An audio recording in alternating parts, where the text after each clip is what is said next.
Some holiday destinations simply sell themselves with beautiful white sandy beaches and volcanic scenery, Polynesian people and a very laid-back lifestyle. This place used to be called the Sandwich Islands in honour of the Earl of Sandwich, and it's also the most culturally diverse state in all of America. Welcome to Hawaii.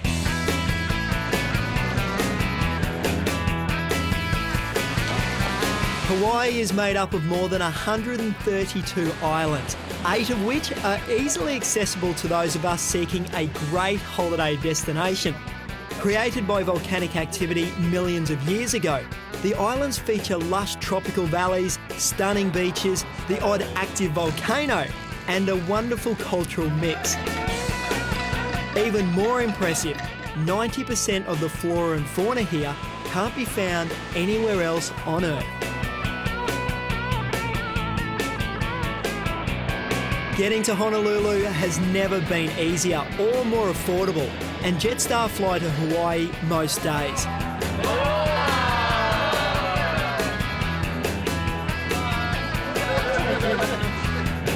My escape begins in Honolulu on the island of Oahu.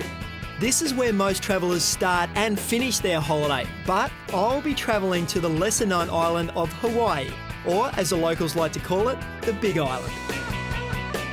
This is also the birthplace of surfing, and for me, that's a good enough reason to visit. So my first destination is Oahu's famous surfing mecca, the North Shore.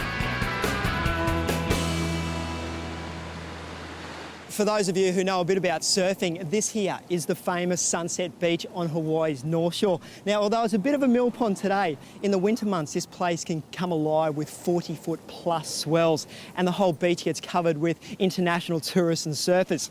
This here is the place to be.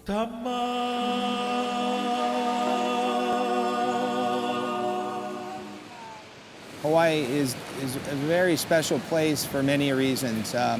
Just being in the middle of the Pacific Ocean, away from everything, and being in a tropical environment where it's rainy, it's hot, and the weather is, you have a cool trade wind breeze that comes off the ocean, and it's a very comfortable temperature year-round. The water is clean, it's a little salty, and it's very refreshing when you get out of the water, whether you're surfing or you go swimming in the ocean. You come out of the ocean and you feel kind of mentally and spiritually cleansed, and that's a good feeling, and it's a feeling that makes you want to keep going back into the ocean. It's all healthy and powerful. Not far away in the little town of Halewa, there's a fantastic surf museum. The range of surf memorabilia in this place is extraordinary. And if you have any questions, the owner, Hurricane Bob Brown, is more than happy to help. This corner represents part of Duke Kahanamoku's life. He was the godfather of surfing. This particular picture shows him a few years before he died, a very regal 100% Hawaiian. He introduced surfing to the world. The reason people seem to be drawn to large waves is I think they want to transcend normal surfing, because if they feel they're competent in large waves, they actually are at a higher plane. They've accomplished even more, because it takes a great deal of time and effort, and you have to have excellent judgment to be able to position yourself in 20 to 30 to 40-foot surf and successfully negotiate it without drowning. Yeah, they're not as crazy. And they also have to be adrenaline junkies / crazy.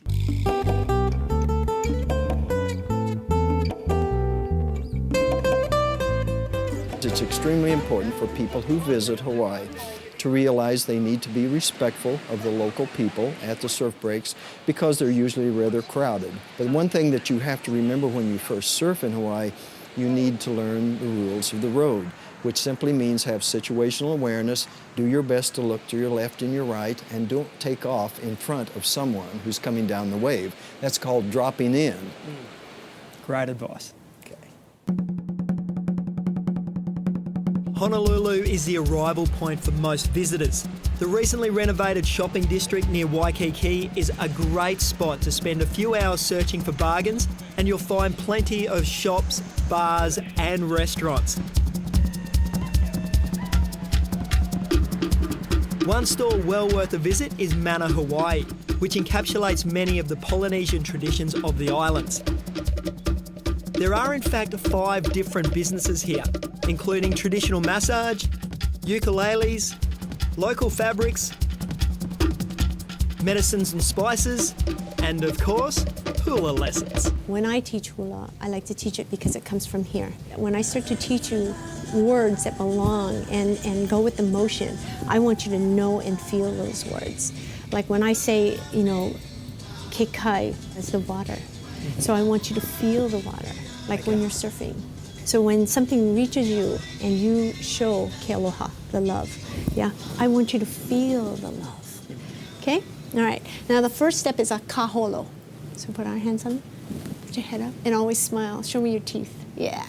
All right, so when you're in a kaholo, all right, means, okay, so we're gonna step, don't watch me now. Okay. Step, together, step, tap, step, together, step, tap. Now, you're gonna go. Everything is in 4 counts, yeah? Okay. Okay, 1 and 2 and 3 and 4 and 2, good. The hips? And the hips are gonna go. Okay. All right, go. There. What is this called? Kahala? Ah! So close. See, that's close, Even but the no drum cigar. stops. Okay, that's right.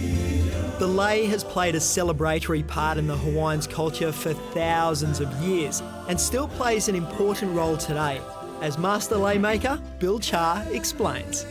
Every one of these have a different style of making it. This one is done, you braid it. It's called pala'a, and it's famous for the goddess Hiaka Ikapoliopele.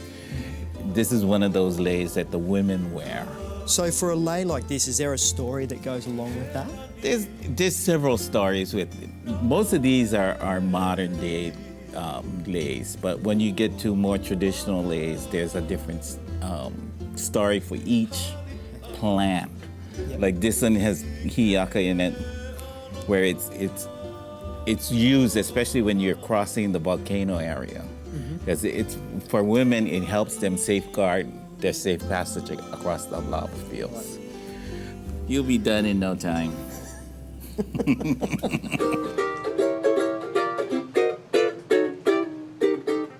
In Hawaii, you're never far from the sound of a ukulele, a 4-string mini guitar originally brought to the islands by Portuguese sailors. The story goes that when the Portuguese immigrants got off of their boat that they'd been on for the last 3 months traveling from Portugal to Hawaii, they were so overjoyed just to be on dry land that they broke out into song and they started playing and their hands were moving so vigorously that the Hawaiians noticed that it seemed like a flea jumping on a dog's back. So that's what they called the instrument, the ukulele. Uku means a flea and lele means to jump or fly. Because the instrument is so unintimidating, it's a great way for people to just get into music. So I would say, almost everybody on the islands played it at one time or another.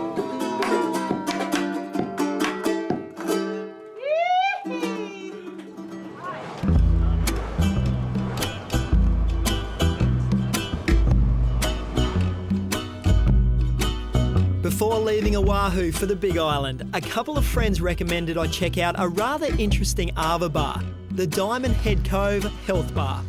This Oahu institution is run by a local character named Marcus and is a cafe that showcases many of Hawaii's finest musicians. But what exactly is an ava bar? To give thanks. If there was something wrong or not right between you and I, we would sit down during ava and sort things out. We call that pono in Hawaii, and it's just a really neat concept with this elixir, and it's more popularly known throughout the world as kava. Like for example, in Fiji it's called kava, but here in Hawaii we call it ava without the K. Do you find tourists coming from all over the world to come and sample some of your foods? It's great. It's one of the best ways to share yourself, your hospitality, your culture is food. Tuesday, Wednesday, Thursdays, we have musicians come here and basically to share their talents and their aloha. Thank you. So this is the famous fish salad. That is very, very good. And so for the locals coming here, why do you think they enjoy coming to this particular establishment? The ambiance, the feeling of not being in, concrete jungle Waikiki. It's kind of like on the outskirts. Gives you a feeling of being more with the local, being immersed with the local culture and the local people. As you can see, they're all here to enjoy our good food.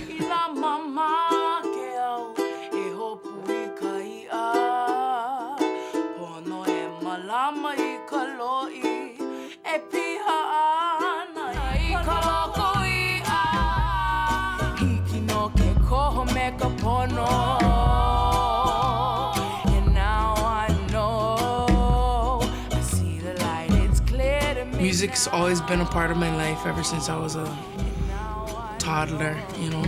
Ever since I could cry, I could sing. My love of music is broad, you know what I mean? And it's just because of the different cultures that are here in Hawaii that open your horizons to different kinds of music. Well, I definitely see the music scene growing and changing and going through this evolution, and I see more people writing their own music and creating their own music, which is new, you know, in Hawaii. And I'm just have nothing but positive outlook on the future of music in Hawaii. It's beautiful, you know, there's so much to enjoy as far as nature is concerned, and the people are very friendly. I'm definitely one of those people who knows what she has, you know what I mean, when she has it. For your own Hawaiian escape, visit our website at www.escape.com.au. After the break, I'll be feeling the heat over a very active volcano and visiting one of Australia's sporting legends, Sam Hugh.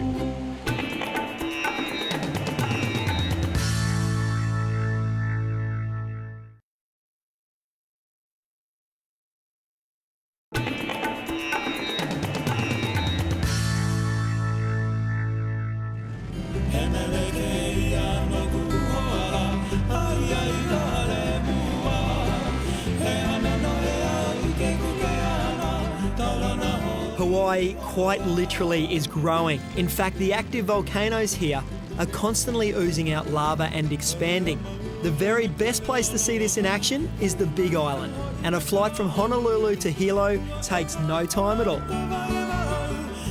Ahead of us is the mountain of Mauna Loa, which even though it looks kind of even and quite small from here, it's actually almost 14,000 feet high. It's of course twice as big as it is underwater as it is on top, so it's actually the world's most massive object. Doug, is this whole island a volcano? Yes, I mean this island did not exist 1 million years ago.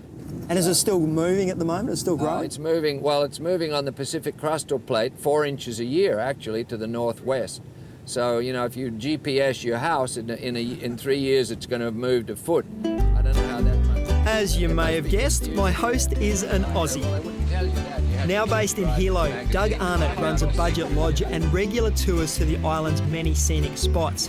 Doug showed me around the town and insisted I visit the local farmers market, which has a mind-blowing array of exotic fresh ingredients. This is the Hilo Farmers Market. It's pretty famous. It's Wednesdays and Saturdays that it's in full bloom, but they have kind of a mini version of it every day. So you can come and get flowers and orchids and stuff like that, but not as much food. And a bit of a locals hangout. Oh, absolutely, yeah. And of course, you know, this represents the immigrant population that now makes up Hawaii, the Filipinos, Japanese, Chinese, the white people, the haoles as they call them here. Is that a good thing or a bad thing? Oh, that's a great thing.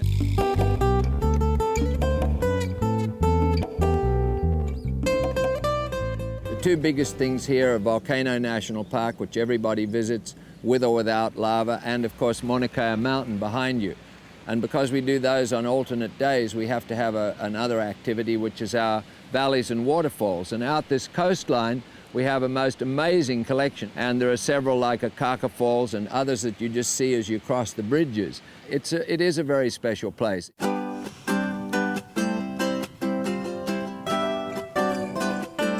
The other way to experience Hawaii's volcanic national parks is to take a bus tour with a local expert. So Doug arranged a trip with Daniel Lapaka, who grew up nearby and shares a spiritual link with this land.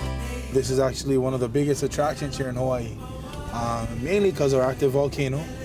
Other than the fact that it's a huge part of our culture, I mean, it's something that very eye-catching, something you never get to see. I mean, it's something we have to offer and a lot of people don't, especially where we come from, yeah? I mean, everybody thinks of Hawaii as this real vacation land, which it is in some points, but the rest of it is just a beautiful, although it looks like a wasteland, a beautiful place. You are able to hike to see lava. We have you sign a waiver, and if you like, you can put your finger in. You'd be surprised at the type of questions you get from people. Stuff like, can we touch it? I mean, well, 2,200 degrees in Fahrenheit, if you want to, you sign my paper. Depends on how much you want your hand. I mean, you get interesting stuff when you meet people. And it even got to the point where we'd be walking people out and we'd have to gauze their tennis shoes because it'd even start to melt. Yeah, you get to that point of heat. Also at the same time, we have our Halema'uma'u crater where a lot of the hula dancers, they'll come and pay their respects before the competition. And to our goddess Pele, yeah, who is also a lot of what they use in their hula, her lifestyle and the way she lives. Well, also here we get the Ohia Lehua tree, which is actually one of the first trees to grow from lava. And it plays a big part in our culture. It produces a flower called the lehua flower that puts out 3 types of colors. One is red, yellow, and white. We have a cultural hula competition held the later part of April, and that's when they come and gather the flowers. Everything here is based on family, or ohana. Everything is all about your family. A lot of love, a lot of aloha. Everyone has their tribulations, their trials, but the rest of it, it comes down to you and your family, and that's what keeps everybody going. The aloha spirit, I guess you can say. To me, Daniel encapsulates the aloha spirit, which is a rare combination of strength and compassion. His friendly acceptance, great sense of humour, and strong connection with this land is a big part of what makes Hawaii so special. I've been told that the best way to get a bird's eye view of the lava here on the island is to catch a lift with island hoppers. Now, sometimes you can't actually access the lava by land, so this may be the only way you get to see it.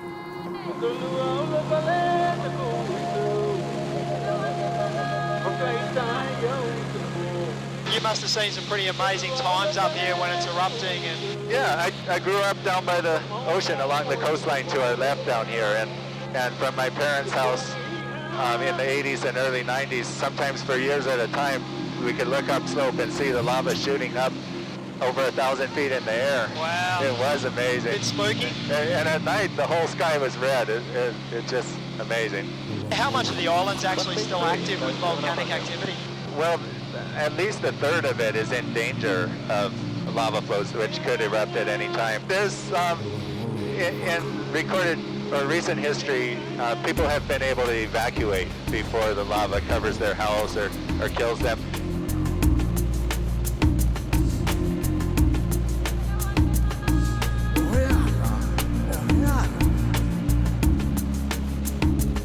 So it is a lot safer going to have a look from the air.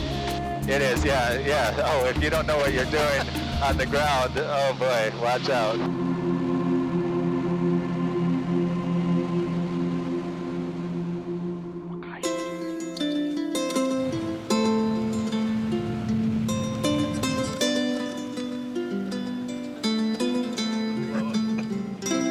Hawaii's national drink is ava. As well as being shared on social occasions, ava has been used medicinally as a relaxant, painkiller and antidepressant. I'm on my way to harvest one of Hawaii's favourite crops, the kava root. Now, if you haven't heard of this before, they actually process it, turn it into a drink, and it gives you this mild narcotic effect. I've enlisted the help of one of the local experts. So, Clifford, this is your kava plantation? Yes, we raise different varieties of Hawaiian ava plants. Ava in Hawaiian means bitter because the root, when you drink it, has a bitter taste to it. It's also known as kava throughout Polynesia. In Hawaii, it's known as ava. So we can start digging around the plant and then pull it out. This looks like a whole lot of hard work. It is a little bit of work, especially with stones. You have to fight with it a little bit. There's the main corm, potato, and then below that is the lateral roots.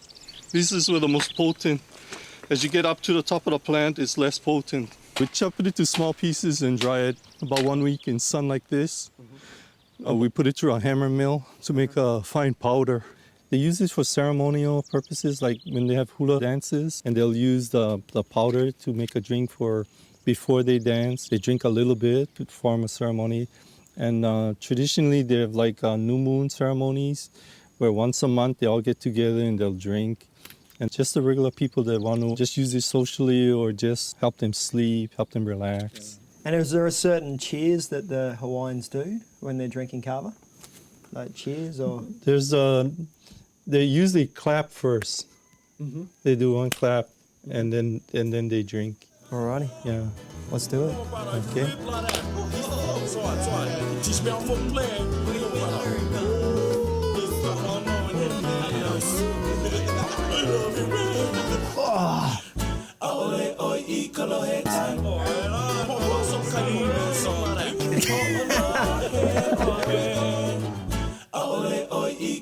Have to get some more to fill this up.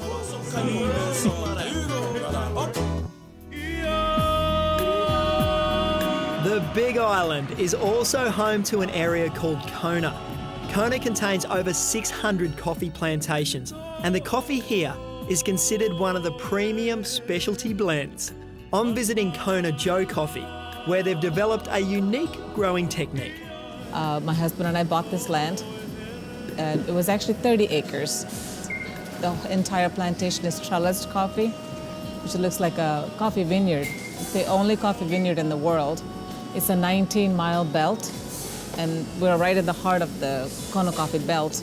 It's called the Gold Belt, so that's one of the reasons why we planted. It's been a great success. It's been proven to have at least 30% more cherry than the rest of the standard coffee. And the way it works, it opens up the trees, so it gets the cherries get ripened a lot better with the sunlight. So in the end, it makes sweeter coffee. Hawaii has seen a resurgence in local cuisine over the last decade or two. And one of the finest examples is the success of Merriman's restaurant in the town of Waimea. This particular island, Big Island, is, I was here on vacation and I felt this spirit and this life about this island that I felt nowhere else in the world that I've traveled. So that's what brought me here. With the volcanoes and the earthquakes and the hurricanes and the winds, I have a 14,000-foot mountain behind this restaurant. The place is just alive with nature. And nature is so powerful, and the energy is generated by nature and not by people, which makes this place very special. We're a farm-to-table restaurant. Our goal is to use 100% of the ingredients that we use in our menu and in the restaurant from the Big Island or the state of Hawaii. We have our own little garden outside, which we grow all our herbs and some lettuces and some fruits, and we go out there and pick, and we invite anybody who comes here to go on and help themselves.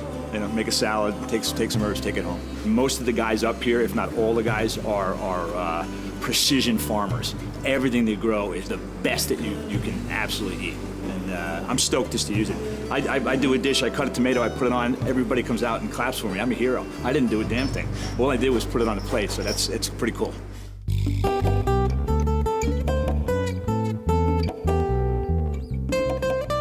Well, I'm going to say it in one word, and that's wow. And I would suggest anybody that's going to travel, especially travel here, get off the beaten path. And you hear that from everybody. Don't stay down at hotels. Get in a car and just start driving. And the roads will take you to places that you can't even imagine how beautiful they are. Every year, Hawaii plays host to the world's toughest race, a grueling mix of swimming, running and cycling. Add to this the terrain and extreme temperatures of Hawaii, and it doesn't get much worse. This year, Australia's Sam Hume was one of the competitors, and I caught up with him a few days after the event. It's a personal challenge. I think when you're competing against the distances and the weather, they're the main concerns, and your competition is really only a concern right towards the end of the race. If you tried to start beating people, halfway through the bike ride, it'd just be too hard. And so recovery now takes a bit of time? Yeah, so a week or two of walking slowly, going backwards downstairs, and then generally takes about a month or so before you can get back to a reasonable level of activity. Not a bad place to be relaxing though. No, it's ideal. This is the reward for the hard work, spending a week or so on the beach here.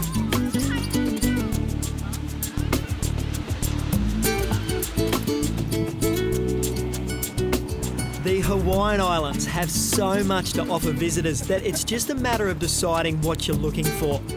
Whether you want to surf Oahu's North Shore, hike in the rainforest on the Big Island, visit a coffee plantation, or maybe fly over an active volcano, it's all here waiting.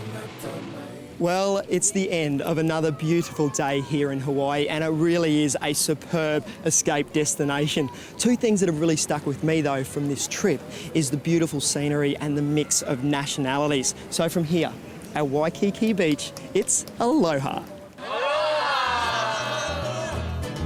Oh, brother, you rip like that. Oh, sorry. Teach me how to play.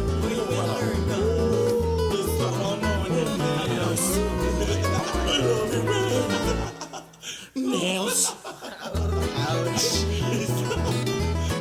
And hold now that I'm older, my grandboy, he comes to me. He say, Papa, Ekolohe times. What's going on? Oh, no, hey, oh, hey.